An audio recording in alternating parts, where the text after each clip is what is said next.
Atado como un animal en el desierto, un joven apache esperaba la muerte, hasta que lo encontraron una mujer muda y un niño. Ella había perdido la voz, él la libertad. Juntos descubrirían el poder de una nueva familia.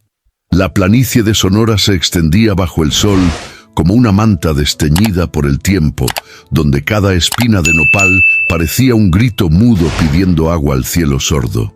En esa vastedad que olía a artemisia y tierra calcinada, una mujer de 30 años caminaba descalza entre los mezquites, con los ojos puestos en el suelo y las manos manchadas de barro seco. Mariana Esperanza Vázquez había perdido tantas cosas que ya no recordaba cuándo había comenzado el silencio. No era solo que no pudiera oír. Había mujeres sordas en el pueblo que seguían cantando, que reían con la boca abierta y gesticulaban como si las palabras fueran mariposas que pudieran atrapar con las manos. Pero Mariana había perdido también la voz. No por daño en la garganta, sino porque el alma se le había roto de tal manera que las palabras ya no encontraban camino hacia afuera. Su casita de adobe se alzaba como una verruga en medio de la planicie, con las paredes agrietadas por el sol y la lluvia escasa. El techo de tejas rotas dejaba pasar hilos de luz dorada que dibujaban rayas en el piso de tierra apisonada.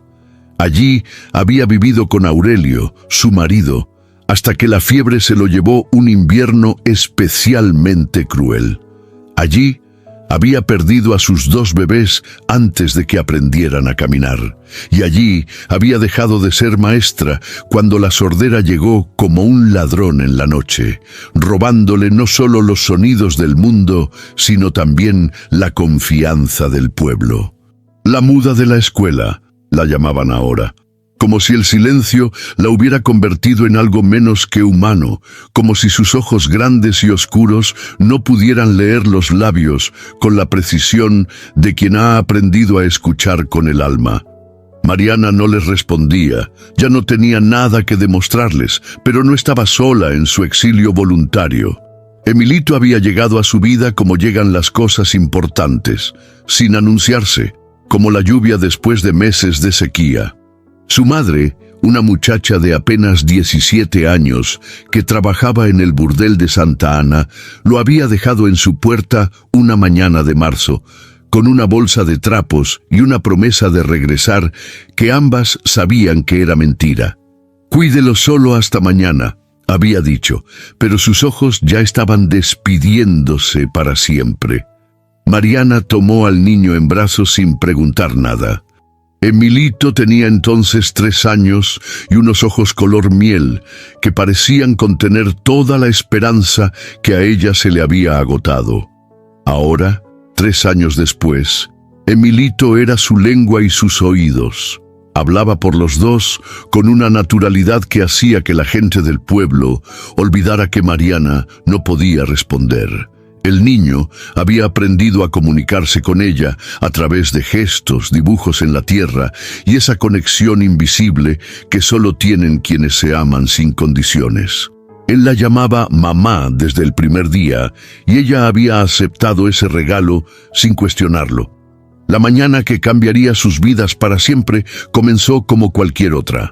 Mariana se despertó antes del amanecer, cuando el aire aún conservaba la frescura de la noche y las primeras luces del día teñían el horizonte de rosa pálido. Emilito dormía acurrucado contra ella, con el puño cerrado apretando un muñeco de trapo que le había hecho con retazos de su viejo vestido de maestra. Se levantó con cuidado de no despertarlo y salió al patio trasero, donde tenía su pequeño huerto. Los jitomates crecían obstinados entre las piedras y el maíz se alzaba en hileras desiguales pero orgullosas. Regó cada planta con el agua que había juntado en tinajas durante la última lluvia, sintiendo en los pies descalzos la humedad fresca de la tierra. Cuando Emilito despertó, encontró a Mariana preparando tortillas en el comal de barro. El niño se restregó los ojos y se acercó a abrazarla por la cintura, enterrando la cara en su falda desteñida. «Buenos días, mamá», murmuró con la voz ronca del sueño. Mariana le acarició el cabello negro y rebelde y le señaló la mesa donde había puesto un plato con tortillas calientes y un vaso de leche de cabra. Después del desayuno, mientras Emilito jugaba con piedritas en el patio, Mariana decidió que era hora de buscar leña. El invierno se acercaba, y aunque en Sonora no nevaba, las noches podían volverse tan frías que los huesos se quejaban como madera vieja. Tomó su cesta de mimbre y el cuchillo que usaba para cortar ramas, y se dispuso a salir sola. Pero Emilito, como siempre, insistió en acompañarla. Se paró frente a la puerta con los brazos cruzados, y esa expresión decidida que había heredado de algún ancestro terco. «Yo también voy», declaró. «Tú me necesitas para cargar cosas». Mariana sonrió por primera vez en semanas. El niño tenía razón. Ella siempre lo necesitaba, no para cargar cosas, sino para llenar el silencio con su risa y sus palabras. Le hizo una seña para que trajera su sombrero de paja y juntos salieron hacia el monte bajo, donde los mezquites y huizaches crecían torcidos por el viento constante. El sol ya estaba alto cuando llegaron a la zona donde solían encontrar las mejores ramas secas. Emilito corría adelante, recogiendo palos y metiéndolos en su cesta pequeña, parloteando sobre todo lo que veía. Una lagartija que se escondía entre las piedras, una flor de nopal que había sobrevivido al calor, las huellas de un coyote en la arena. Mariana lo seguía con la mirada mientras cortaba ramas de mezquite, disfrutando de la energía inagotable del niño. El viento soplaba desde el oeste, trayendo el aroma de la creosota y el polvo de tierras lejanas. Era un día perfecto para estar afuera, bajo el cielo infinito que los hacía sentir libres. Fue Emilito quien lo oyó primero. El niño se detuvo de repente, con la cabeza ladeada y los ojos entrecerrados, como un cachorro que percibe algo que los adultos no pueden captar. Mariana siguió cortando ramas hasta que vio que Emilito había dejado caer su cesta y corría hacia una espesura de mezquites más alta. «¡Mamá!», gritó por encima del hombro. «¡Alguien está aquí!». Mariana soltó su cuchillo y corrió tras él, con el corazón golpeándole las costillas. Cuando lo alcanzó, Emilito estaba parado frente a un hombre joven, atado a un tronco grueso de mezquite, con la cabeza colgando hacia adelante y la respiración laboriosa. El hombre tenía la piel bronceada y el cabello negro trenzado con tiras de cuero. Vestía pantalones de piel de venado y una camisa de algodón desgarrada que dejaba ver las marcas rojas y moradas de una paliza brutal. Sus muñecas estaban amarradas con alambre de púas que se había hundido en la carne, y tenía un corte profundo en la pierna izquierda que había sangrado hasta formar un charco seco en la tierra. Mariana reconoció inmediatamente lo que estaba viendo. Era un apache, y alguien lo había dejado allí para que muriera lentamente. Los ojos del apache se abrieron cuando sintió que alguien se acercaba. Eran oscuros como la obsidiana, pero no había en ellos la ferocidad que los blancos esperaban de su pueblo. Solo dolor, sed y una dignidad inquebrantable que ni las palizas ni el abandono habían logrado quebrar. Emilito se acercó sin miedo, con esa confianza ciega que tienen los niños para reconocer a las almas buenas. Se agachó frente al hombre y lo miró directamente a los ojos. «Señor», le dijo con su voz clara, «¿cómo se llama?». El apache movió los labios, pero solo salió un sonido ronco. Tenía la boca tan seca que las palabras se le pegaban a la lengua como arena. Mariana permaneció inmóvil durante largos segundos, sintiendo cómo el mundo se dividía en dos caminos frente a ella. Sabía lo que significaba ayudar a un apache en territorio mexicano en 1887.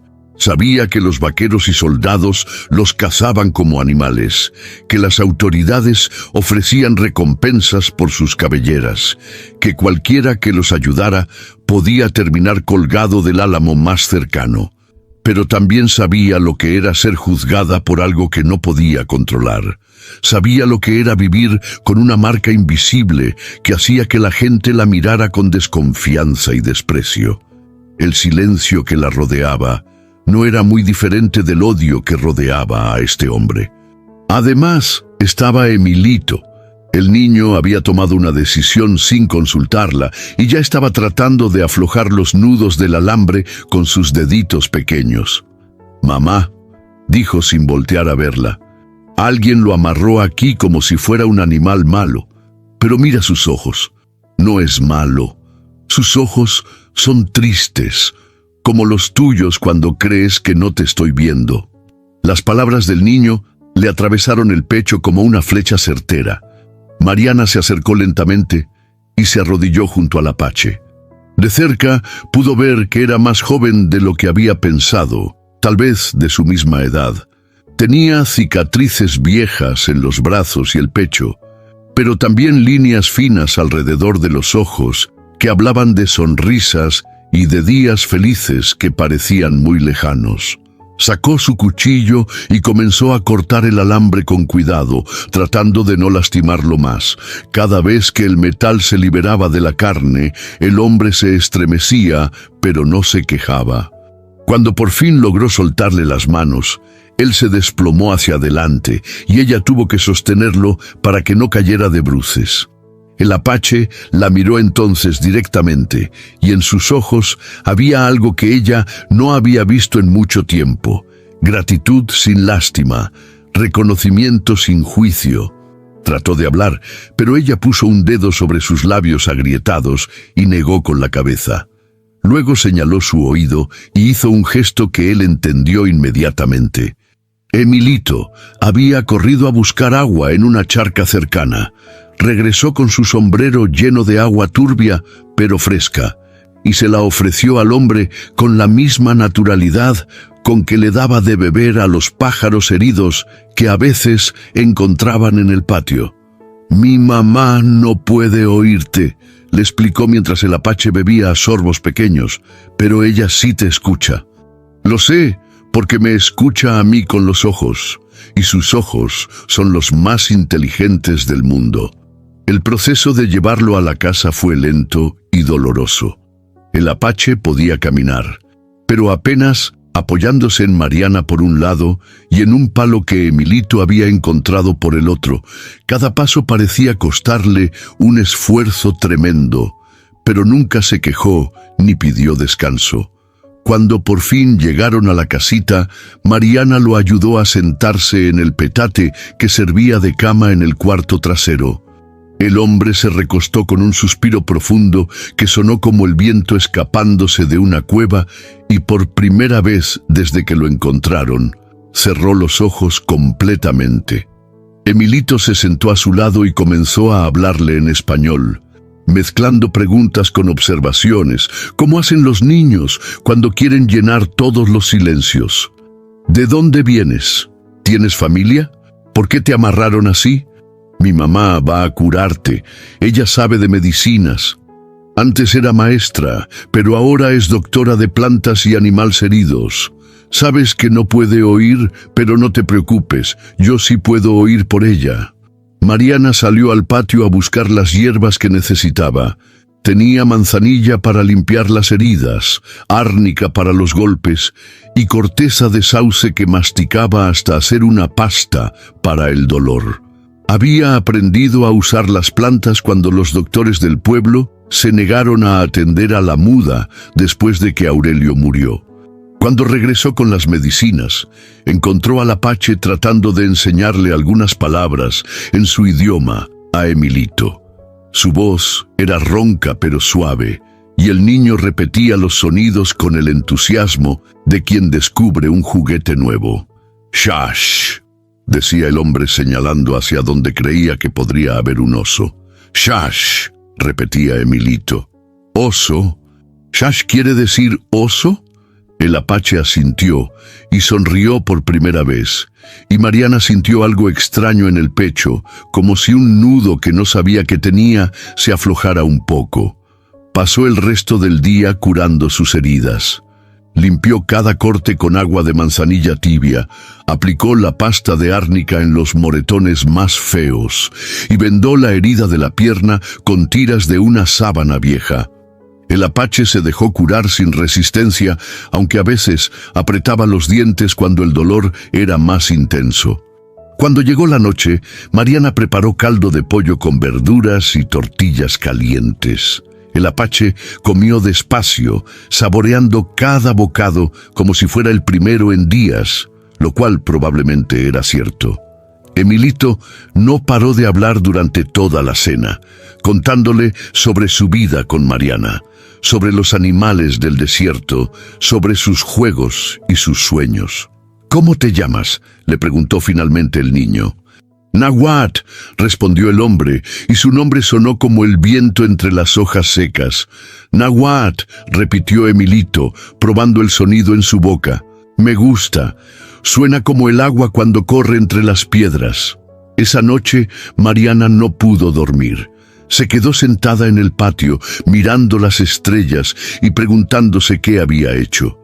Sabía que esconder a un apache era peligroso, pero también sabía que dejarlo morir habría sido peor. Había algo en Nahuatl que le recordaba a ella misma, la sensación de ser juzgado por algo que no podía cambiar, la dignidad que se aferra al alma incluso cuando todo lo demás se ha perdido. Los días siguientes pasaron como un sueño extraño.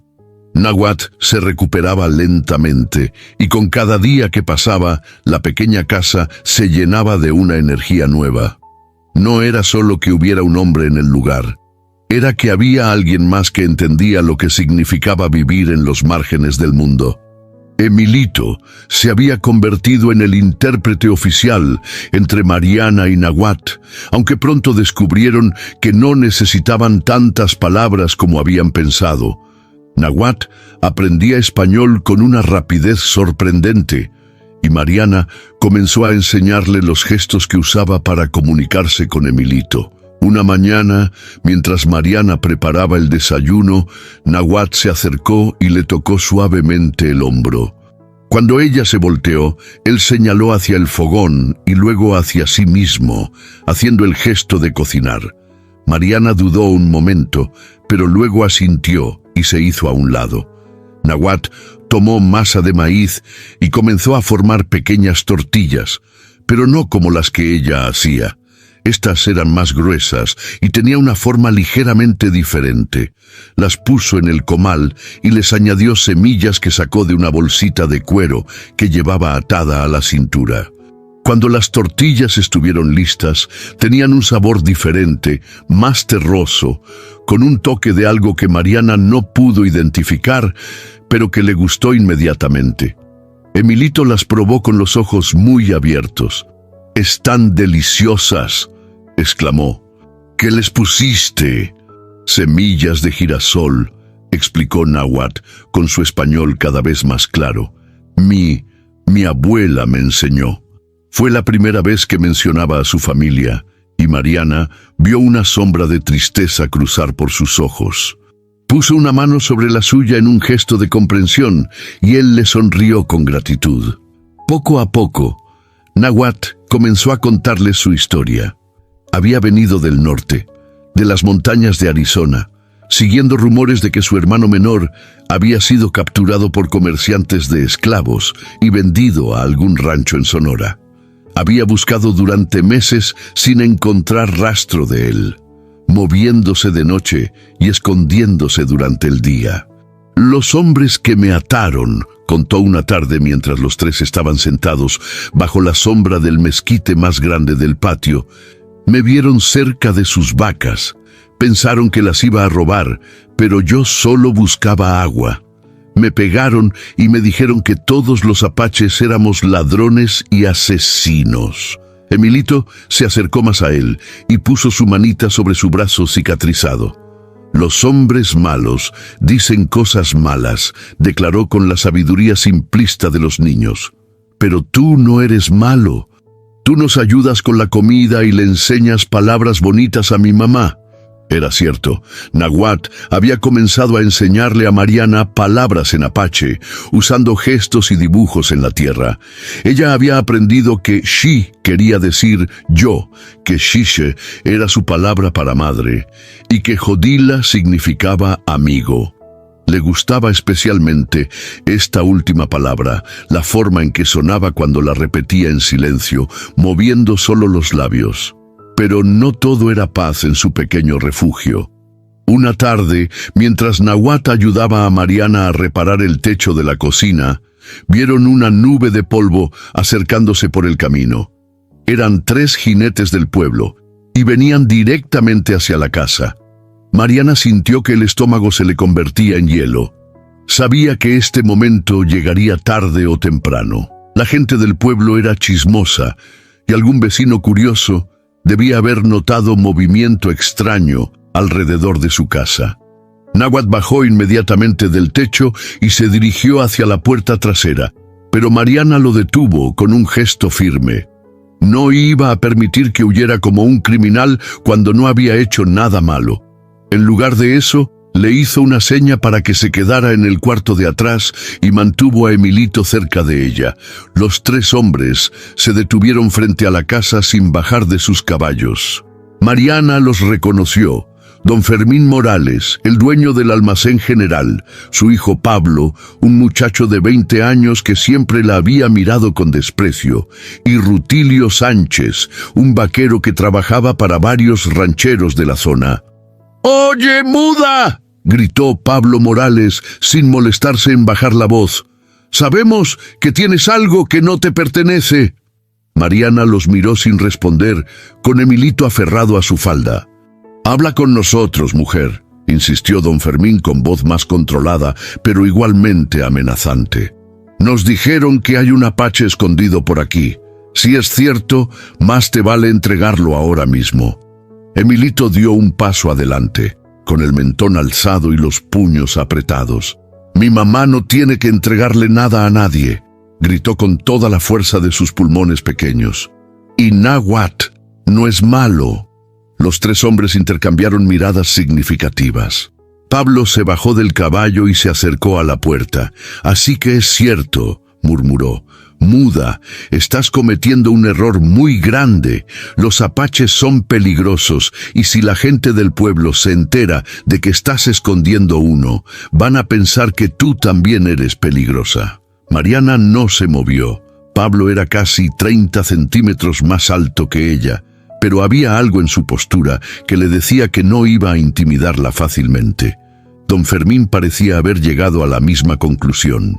«Mira, Mariana», dijo con un tono que pretendía ser razonable, «no queremos hacerte daño, solo queremos al apache, lo entregaremos a las autoridades de Hermosillo y todo se acabará ahí. Nadie tiene por qué saber que tú lo escondiste». Fue entonces cuando Nahuatl salió del cuarto trasero. No se escondió ni trató de escapar por la puerta de atrás. Simplemente apareció junto a Mariana, alto y digno, con las manos vacías pero la cabeza erguida. «Aquí estoy», dijo en español claro. «No me escondo». Los 3 hombres se tensaron visiblemente. Rutilio llevó la mano instintivamente hacia la pistola que llevaba en el cinto, pero Nahuatl no hizo ningún movimiento amenazante. «No soy ladrón», continuó Nahuatl, mirando a cada uno de ellos directamente a los ojos. «No soy asesino, busco a mi hermano. Esta mujer y este niño me salvaron la vida cuando otros hombres me dejaron morir amarrado como un animal». Don Fermín frunció el ceño. «¿Qué dices? Nosotros no te amarramos». «No», admitió Nahuatl, «pero fueron hombres como ustedes, hombres que juzgan sin preguntar, que lastiman sin razón». Pablo dio un paso hacia adelante, con la cara roja de ira. «No nos vengas con sermones, salvaje». Pero antes de que pudiera decir algo más, Emilito se plantó entre él y Nahuatl, con los brazos extendidos como un pequeño escudo humano. «No le digan así», gritó con lágrimas de rabia corriendo por las mejillas. «Él es parte de nuestra familia». Mi mamá lo curó cuando estaba lastimado, y él nos enseña cosas bonitas y cocina mejor que cualquiera de ustedes. La imagen de aquel niño pequeño defendiendo a un apache adulto de 3 hombres armados tuvo un efecto que ninguno de ellos había anticipado. Don Fermín se quitó el sombrero y se pasó la mano por el cabello, claramente incómodo. Rutilio bajó la mano de la pistola. Incluso Pablo pareció perder parte de su agresividad. «Niño», dijo don Fermín finalmente, «no entiendes lo que dices. Los apaches y los mexicanos somos enemigos desde hace mucho tiempo». «Pero Náhuatl no es mi enemigo», respondió Emilito con la lógica simple de la inocencia. «Es mi amigo. Y mi mamá también es su amiga. Y si ustedes lastiman a mis amigos, entonces ustedes sí son mis enemigos». Hubo un silencio largo e incómodo. Mariana puso una mano protectora sobre la cabeza de Emilito, y Náhuatl se acercó más, formando una pequeña barrera de cuerpos unidos alrededor del niño. Finalmente, don Fermín suspiró y se volvió a poner el sombrero. «Esto no va a quedar así», murmuró. «La gente del pueblo tiene que saber lo que está pasando aquí». «Entonces dígales la verdad», respondió Náhuatl con calma. «Dígales que una mujer bondadosa curó a un hombre herido y que un niño valiente defiende a su familia. Esa es toda la verdad que necesitan saber». Los 3 hombres se montaron en sus caballos sin decir nada más, pero Mariana sabía que esto no había terminado. Mientras se alejaban levantando una nube de polvo, ella sintió que una sombra se había posado sobre su pequeño hogar. Las cosas iban a complicarse. Esa noche, Mariana no logró conciliar el sueño. Se levantó varias veces para asomarse por la ventana, esperando ver antorchas acercándose o escuchar gritos en la distancia. Aunque no podía oír los sonidos del peligro que se acercaba, había aprendido a leer las señales más sutiles, la forma en que los animales se comportaban, los cambios en la dirección del viento, la manera en que la luz se movía entre las sombras. Náhuatl tampoco dormía. Lo encontró sentado en el patio trasero, mirando hacia las montañas oscuras que se alzaban como dientes irregulares contra el cielo estrellado. Cuando ella se sentó a su lado, él la miró con una expresión que mezclaba gratitud y culpa. «Me iré mañana», dijo en voz baja. «No quiero traerles problemas».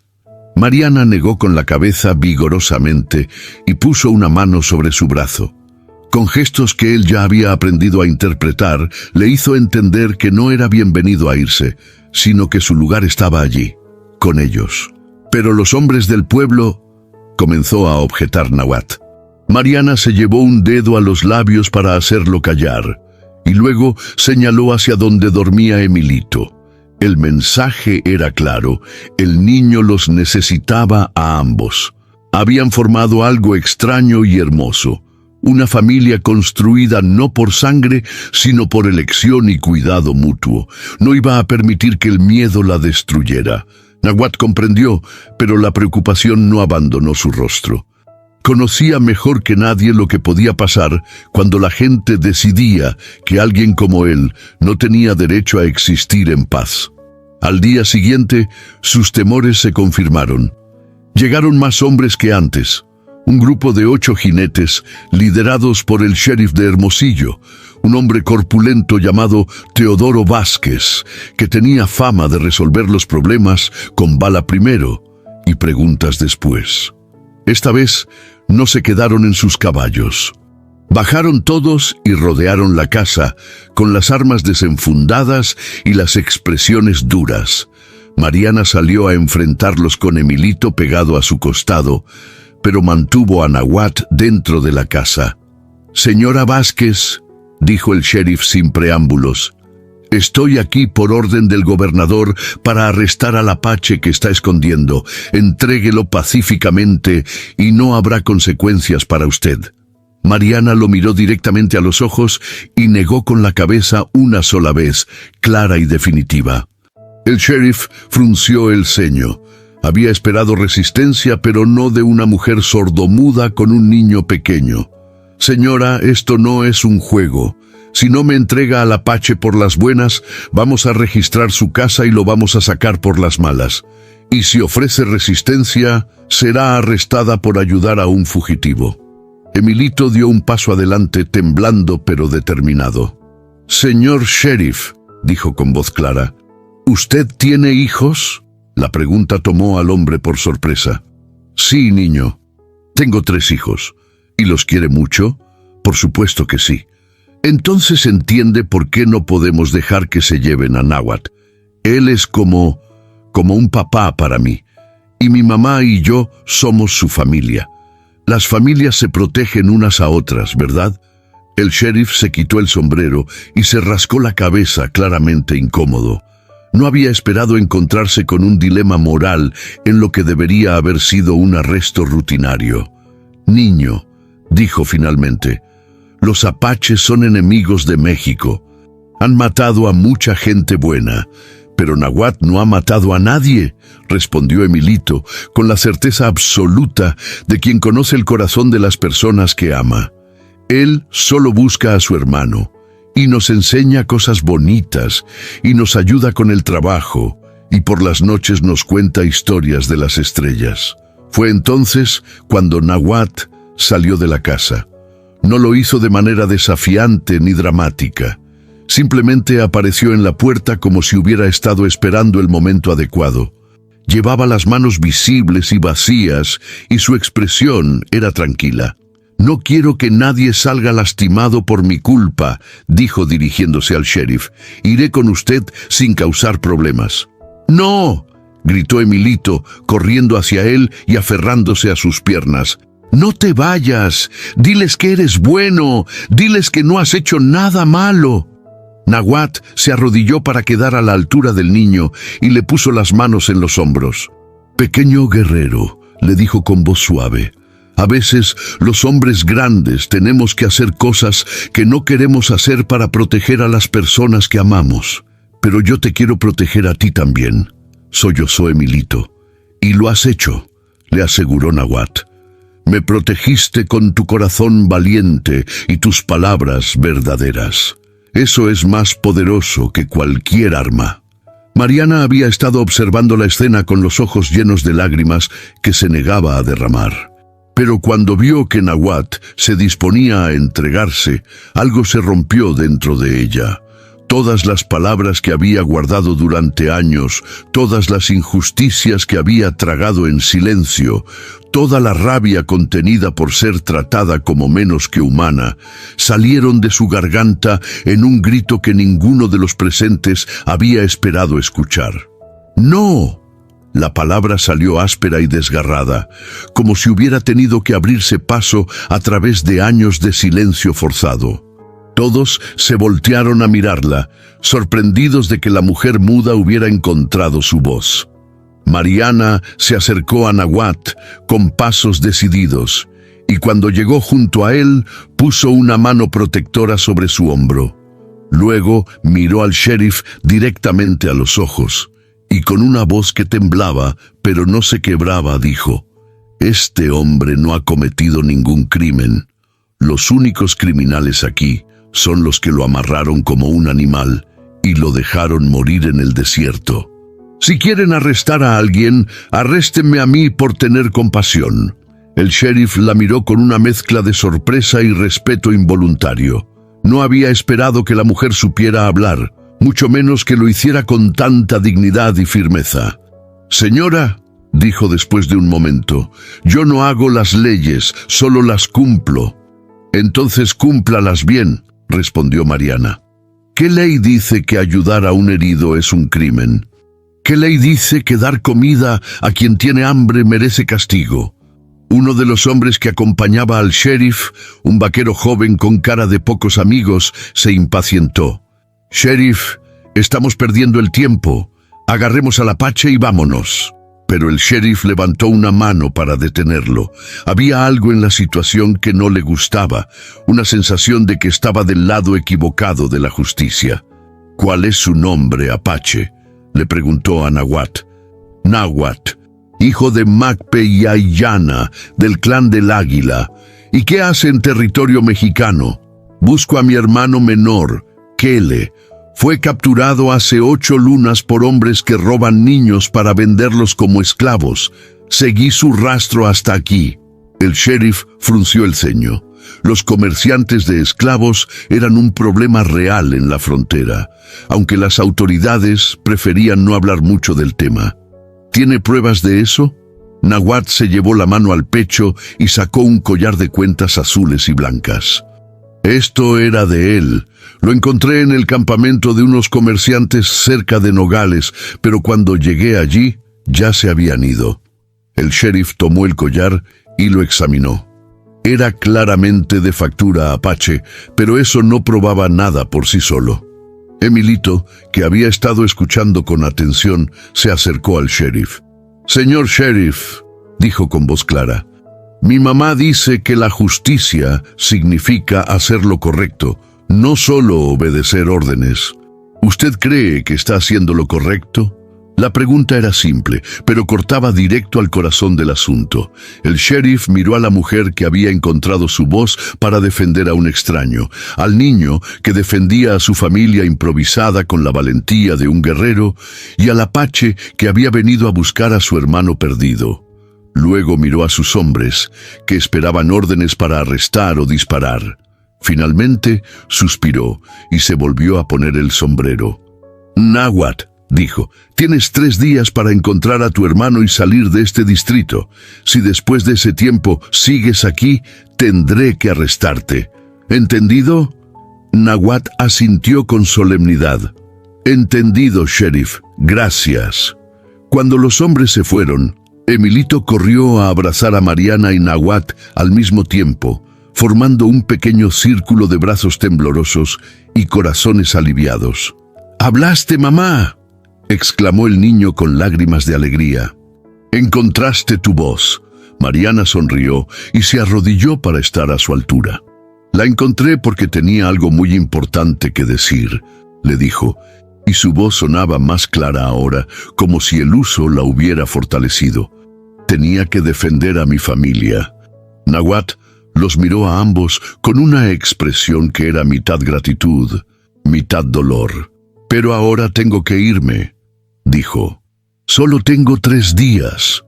«Entonces», dijo Mariana con determinación, «tenemos 3 días para encontrar a tu hermano».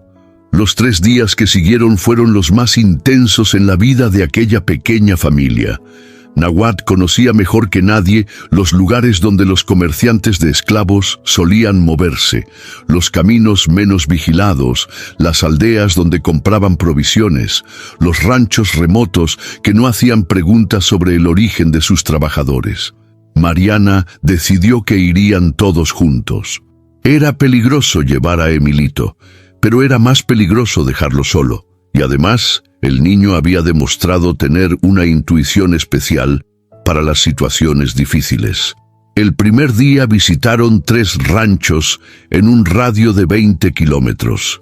En cada uno, Mariana preguntaba por trabajo, mientras Nahuatl se mantenía a distancia, observando. Emilito jugaba cerca de los establos y corrales, con los ojos y oídos abiertos. En el segundo rancho, un lugar polvoriento donde las vacas parecían tan miserables como los trabajadores, Emilito vio algo que hizo que se le helara la sangre. Un niño apache de unos 8 años trabajaba en el corral cargando agua para los caballos. Tenía el cabello cortado de manera irregular y vestía ropas mexicanas demasiado grandes para él, pero sus rasgos eran inconfundibles. El niño corrió a contárselo a Mariana, quien se lo comunicó discretamente a Nahuatl con gestos. Los ojos del apache se encendieron con una mezcla de esperanza y rabia cuando vio a su hermano menor trabajando como un animal de carga. Pero no podían simplemente tomar al niño y salir corriendo. El rancho tenía varios trabajadores armados, y un enfrentamiento directo sería suicida. Necesitaban un plan. Esa noche, acampados bajo las estrellas, a una distancia segura del rancho, los 3 conspiró como una verdadera familia de forajidos. Mariana había recuperado no solo su voz, sino también su ingenio de maestra. Propuso un plan que era arriesgado, pero inteligente. Al día siguiente volvió sola al rancho y le contó al capataz una historia elaborada sobre un niño apache que había escapado de su casa y que su patrón estaba dispuesto a pagar una buena recompensa por recuperarlo.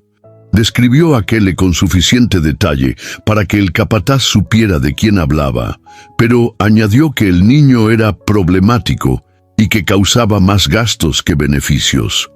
«Mi patrón ofrece 50 pesos», dijo Mariana con la autoridad de quien está acostumbrada a negociar. «Es más de lo que van a sacar de ese niño en un año de trabajo». El capataz, un hombre codicioso con poco cerebro y menos corazón, vio la oportunidad de hacer dinero fácil. Aceptó el trato, pero exigió ver el dinero primero. Mariana había previsto esto, sacó las monedas que había ahorrado durante años, todo lo que tenía en el mundo, y se las mostró al capataz. El hombre contó el dinero 2 veces y luego fue a buscar al niño. Cuando Kele fue traído del corral, sucio y con los ojos llenos de una tristeza que no debería existir en un niño de 8 años, Mariana sintió que se le rompía el corazón. Pero mantuvo la compostura y examinó al niño como si fuera un producto que estaba comprando. «Sí, es él», dijo finalmente. «Mi patrón estará satisfecho». La transacción se completó rápidamente. Mariana tomó al niño de la mano y se dirigió hacia donde había dejado su carreta, tirada por la mula más vieja del mundo, pero que aún podía caminar. Solo cuando estuvieron lo suficientemente lejos del rancho, Mariana detuvo la carreta y se volteó hacia el niño, que la había estado mirando con una mezcla de confusión y terror. «Kele», le dijo suavemente en español, «tu hermano Nahuat te está buscando». Los ojos del niño se abrieron como platos. Por un momento no supo si creer lo que había escuchado, pero luego vio a Nahuat salir de detrás de unas rocas donde había estado escondido, y corrió hacia él con un grito que era mitad llanto, mitad risa. El reencuentro entre los hermanos fue algo que Mariana supo que recordaría por el resto de su vida.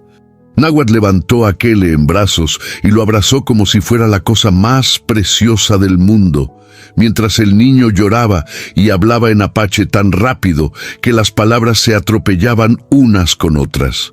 Emilito observaba la escena con los ojos brillantes, feliz de ver a su familia ampliarse, pero también un poco triste, porque sabía que esto significaba despedidas.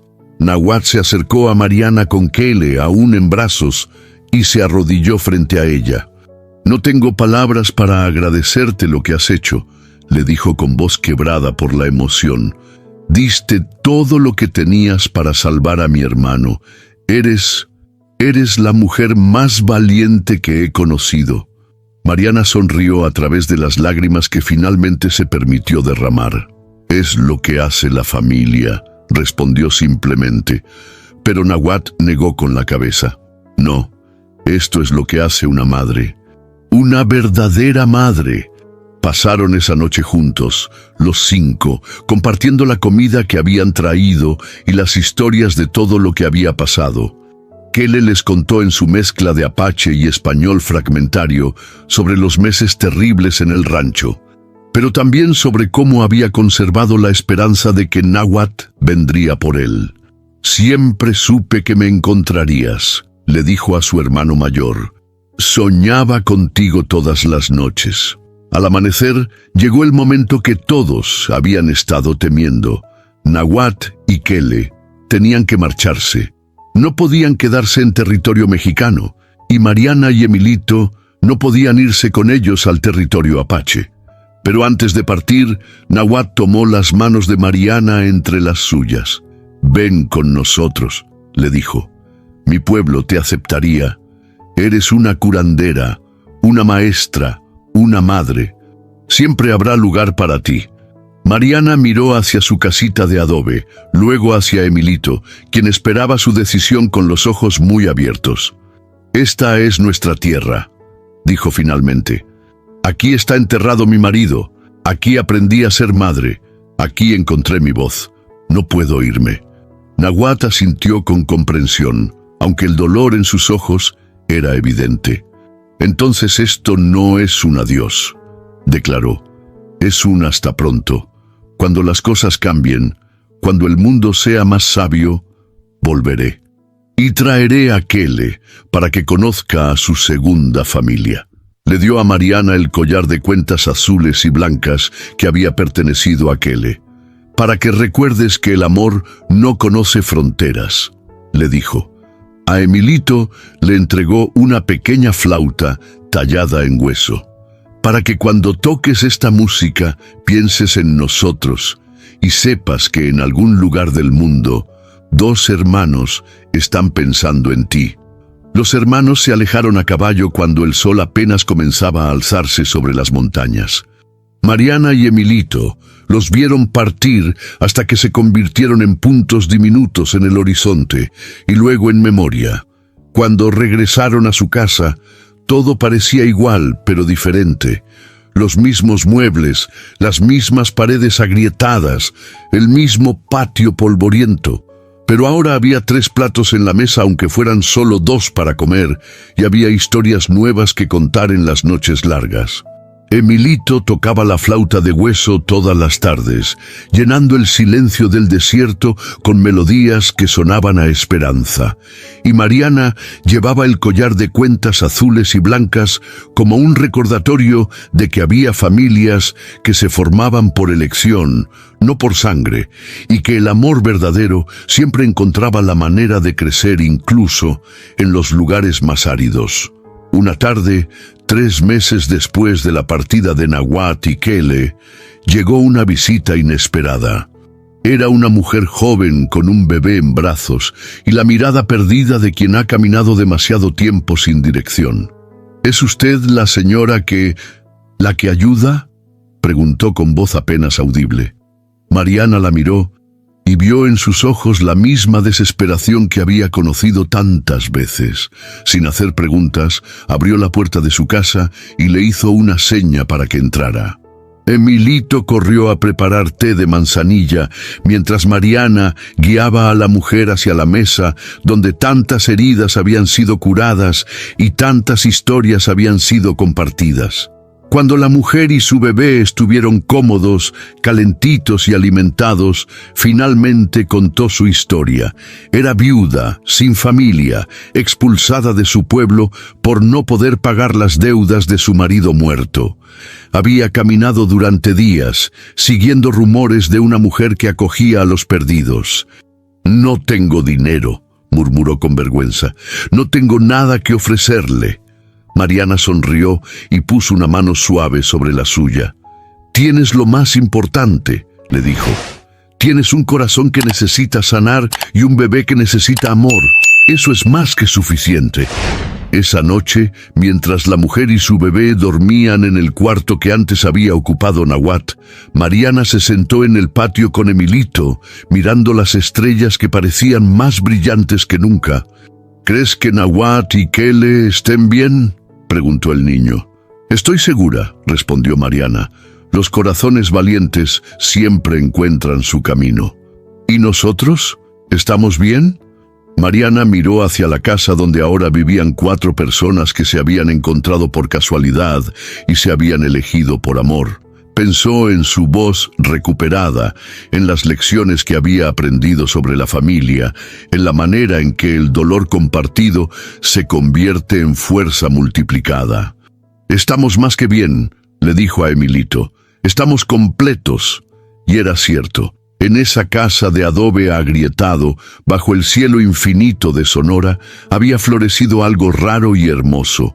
Una familia construida no sobre la sangre o la tradición, sino sobre la decisión diaria de cuidarse unos a otros, de defenderse mutuamente, de mantenerse unidos, sin importar lo que el mundo dijera. El viento nocturno sopló entre los mezquites, trayendo el aroma de las flores de nopal que habían comenzado a crecer en el patio trasero. Y si alguien hubiera pasado por allí en ese momento, Habría visto a una mujer y un niño sentados en el porche de una casa humilde, rodeados por la luz dorada que sale de las ventanas donde vive el amor verdadero. En la distancia, muy lejos hacia el norte, una flauta de hueso tocaba la misma melodía bajo las mismas estrellas. Y aunque los kilómetros los separaban, las 5 personas que habían aprendido que la familia se elige, no se hereda, sabían que algunos vínculos son tan fuertes que ni el tiempo ni la distancia pueden romperlos. La casa de 3 corazones se había convertido en la casa de todos los corazones que necesitaran refugio. Y Mariana Esperanza Vázquez, la mujer que había perdido tanto, que creía no tener nada más que dar, había descubierto que el amor, como las plantas del desierto, crece mejor en los lugares más imposibles y da frutos más dulces después de las sequías más largas.